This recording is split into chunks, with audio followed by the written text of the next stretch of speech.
Guys, welcome back to Chemistry is Easy for You. So today we are going to do the next part of Cucet question paper, and this is the 2016 question paper questions. So many of you have asked for this one, and let's do this. Come on, let's start the first question. So the first question here is, for the transformation shown below, the correct combination of reagent and product are. So what we have to do in these kinds of questions is, that is, usually we will be either having the reagent, or we'll be having the product, and then we have to guess the answer. But here both product and reagents are missing, so you definitely need the basic knowledge of what the reagent is and what kind of reaction this is.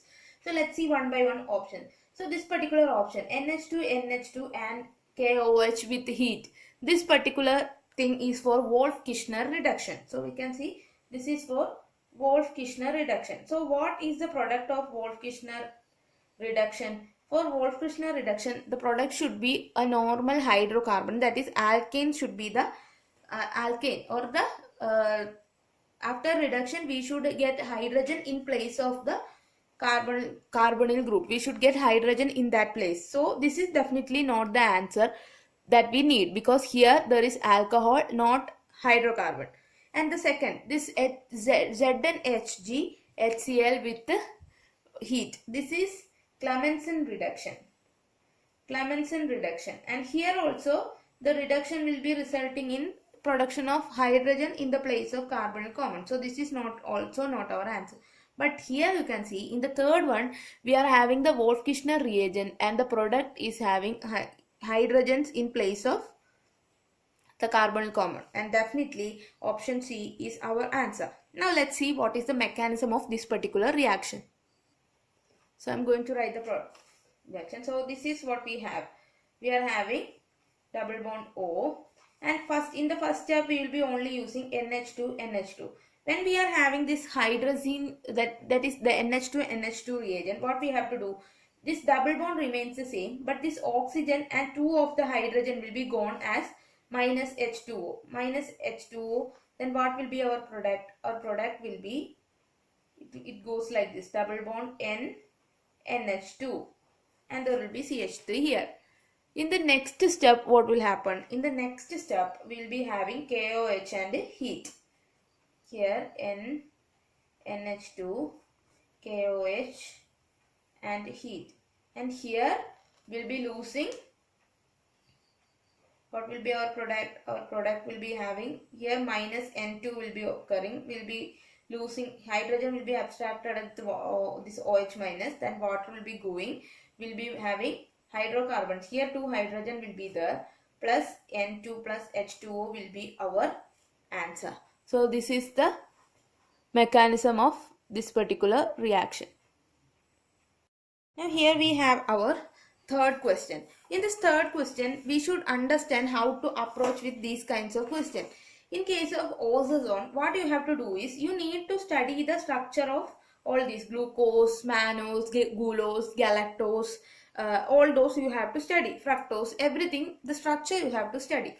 And there is a simple way, without writing the reaction, you can simply guess which one will be giving the same osazone. How? I'll be telling you how. First of all, let's write the structure of all the three. First we will be writing, this is the structure of glucose, OH, here HOH, CH2OH. So this will be the structure of glucose. Then next we will be writing the structure of fructose. The structure of fructose will be CH2OH. Then here it will be double bond O. We will be having OH, H, then HOH, and CH2OH. And also the third one, that is, we are having mannose. The answer is glucose, fructose and mannose. That is, option A is our answer, and I will be telling how we get that. Now the third structure is, we will be having CH2OH here, OH, H, OH, H, OH, and CH2OH. Now what we have to consider is that we have to consider only up to this position. If up to this position the structure remains same, then it will be giving the same ozone. That is beginning from CH2OH 1, 2, 3. If the 3 carbons are having the same arrangement of hydrogen and OH group, then the ozone will be same. That is the trick in this. You need not write any equation or any reaction, but just study the structures of glucose, mannose, glucose, fructose, everything. All those you have to learn the structure, and then what you have to do, you should just write down the structure and see which of the remains the same. The arrangement remains same up to the third carbon from the CH2OH group. If you understand that, then your answer is simple. In case of galactose, there is a change in the arrangement in between these, so that will not give the same ozone. Instead, here glucose, fructose and mannose will be having the same arrangement. You can see as I have indicated here, the same arrangement from 1, 2 and 3 carbons up from the CH2OH group. So that is the trick. So what are the steps? Write structure, check similarity in arrangement. Check similarity in arrangement. Then you will get the ozone. So how ozone is formed? What is with reaction with the pH NH2 will be having, with pH NH2 will be having the ozone. So just learn that one. And what is the structure of ozone, that also you know, but here we only need to know this much. Now we'll go to the next question. The next question is the reactant and side product respectively in the Cumene process for synthesis of phenol from benzene. So this is a direct answer. The answer is propylene and acetone, and we can write the reaction as propylene plus benzene giving phenol plus acetone. Okay, so this will be our answer, and therefore option A will be the answer of our question. Now regarding the fourth question, which of the following is not a non-steroidal anti-inflammatory drug? So this question is actually from your class 12th part. In the 12th, in the chemistry we are studying lots of classifications and the medicines and all. So this comes from that. So NSAID drug, that is a non-steroidal anti-inflammatory drug. If you know the examples, you can definitely understand. Prominent examples of anti-inflammatory NSAID drugs are diclofenac, aspirin and ibuprofen. So definitely the one which is not an NSAID drug will be atenolol. So that is our answer. These kinds of questions are really confusing because you may not be well versed in this topic, but that doesn't matter, because if you know the example of NSAID drugs, then you can definitely spot the different one from those. So diclofenac, aspirin and ibuprofen are non-steroidal anti-inflammatory drugs, and so option A will be our answer. Now regarding the next question. The next question is from quantum mechanics, and this is they are asking for the wave function of a particle in one-dimensional box. A particle in a one-dimensional box can be represented as psi is equal to root 2 by L sine n pi x by L, where L is the length of the box, and therefore which is the normalization constant, it is root 2 by L, and option B will be our answer. And when you please note down this wave function, because it may ask in other way. What is the wave function of the wave function as a whole can also be asked for the exam, not just the normalization constant. In quantum mechanics, the two major things that you can learn before going to the examination hall is, one is this wave function. So the normalization constant is root 2 by L, and the another one is the energy in a one-dimensional box, which is n square h square by 8 ml square. This is also very important. So these two are the very important equation that you have to learn from the quantum mechanics part before you go into the examination hall. Very, very important. Please do remember this. We just memorize these two equations, because at least you can attend one question that comes from this part if you learn this particular equation.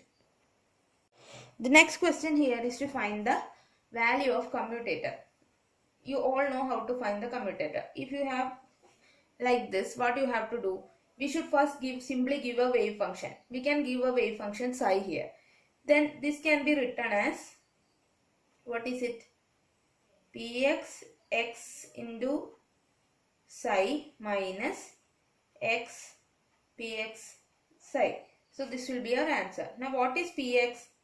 Px is equal to minus ih cross dou by dou x.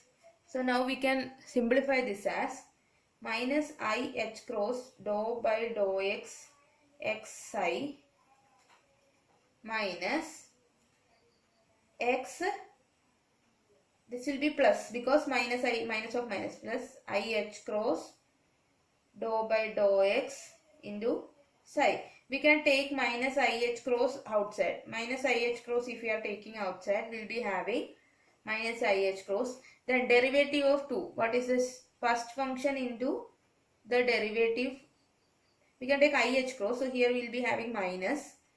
First function, once again, minus is there. First function into the derivative of the second plus, here it will be plus the, we will be having, then we will have psi dou by dou x by dou x, dou x by dou x. Also we will be having plus x dou psi by dou x. Now we can again simplify this as ih cross into, we will be having minus x dou psi by dou x minus psi dou x by dou x will be 1.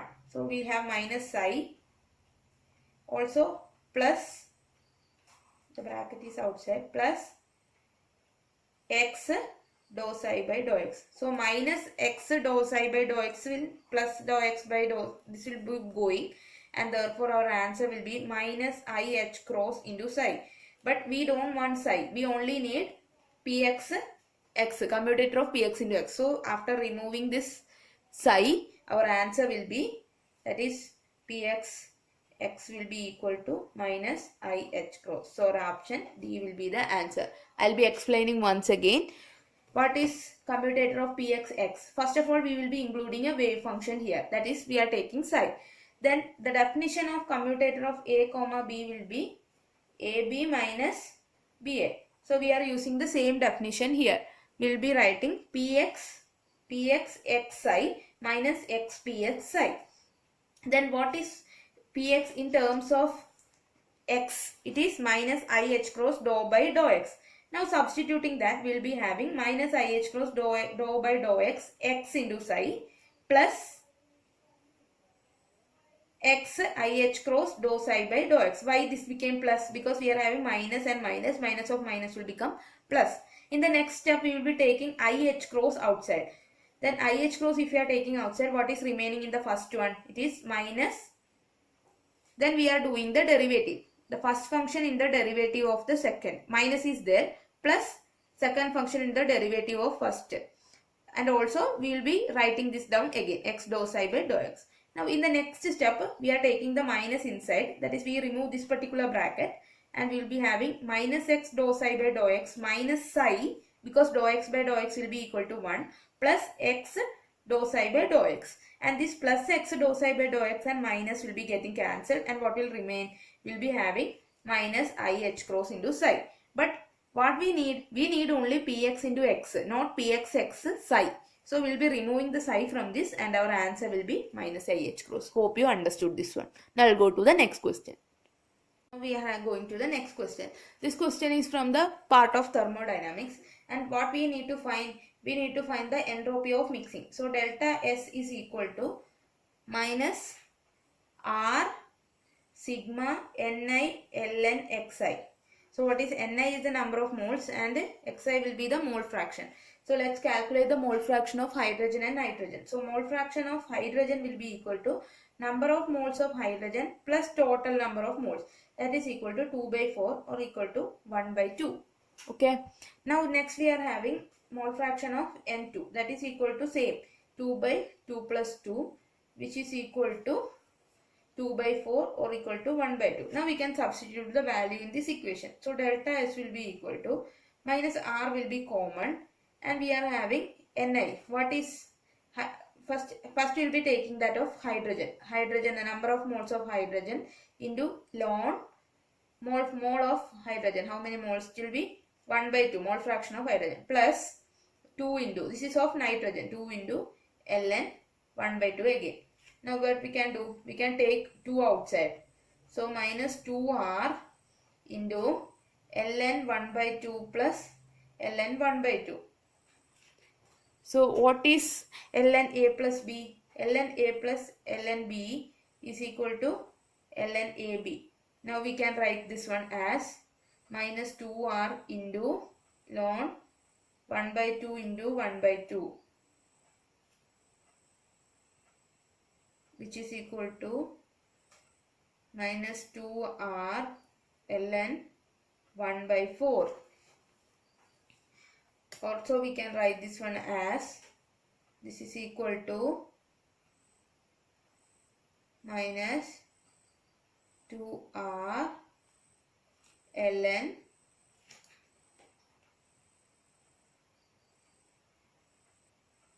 or we can write this as minus 2R ln 1 by 2 whole square. I will continue it here, which can be written as minus 4R ln 1 by 2, which is equal to minus 4R ln 0.5, and option C will be answer. Why did we write like this? Because we have to bring it towards our answer. So how could we write this one? 1 by 2 whole square, 1 by 2 whole square is 1 by 4, and ln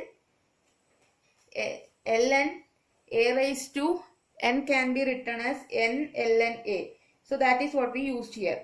Minus 2R ln 1 by 2 square is taken as minus 2 into 2R ln 1 by 2. So 1 by 2 is 0.5. So our answer is minus 4R ln 0.5. Now we'll go to the next question.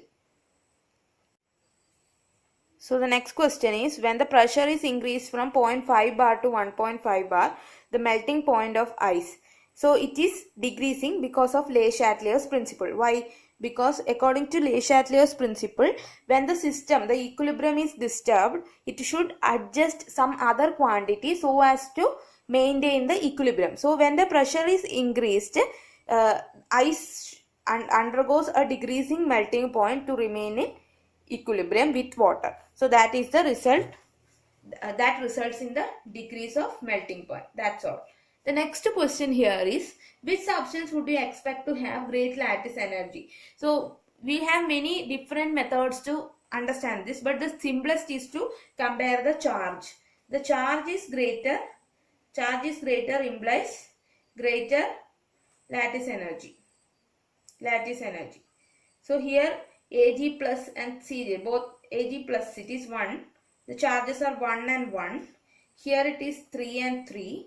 Here it is again 1 and 1. And Cu it is 2 and 2. So according to the charge consideration, option B is having the greater charge. So the lattice energy also will be greater for CRN. Very simple. Just remember that particular point. That is, the charge increases, the greater will be the lattice energy. Now I'll go to the final question of today.